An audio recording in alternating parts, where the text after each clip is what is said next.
Alba vazhdon të jetë e sëmur, e lodhur fizikisht dhe emocionalisht, por ajo që po them më shumë se çdo gjë tjetër nuk është vetëm gjendja e saj shëndetësore.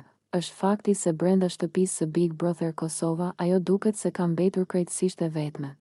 Asnjë nga banorët nuk e priti, asnjë nuk u shfaq për ta mbështetur hapur, dhe kjo heshtje kolektive ka ngritur pyetje të mëdha te publiku. Pse janë vënë të gjithë kundër Albës? Çfarë ka bërë ajo që meriton këtë izolim? A është Alba vërtet banorja më e keqe e këtij edicioni, apo përkundrazi, është një nga më të fortat dhe më autentiket, ndaj edhe ka përfunduar në shënjestër?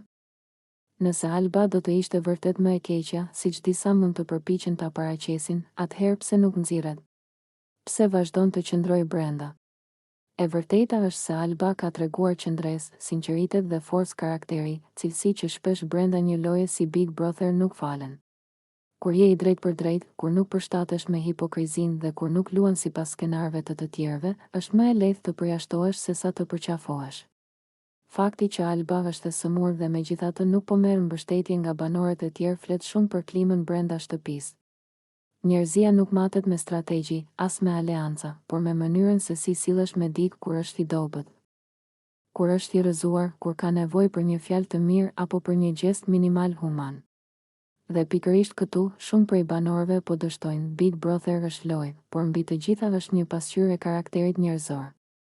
Alba, pavarësisht gabimeve që mund të ketë bërë, sepse askush nuk është perfekt, ka treguar se është njeri, se ndjen, se vuan dhe se përballet.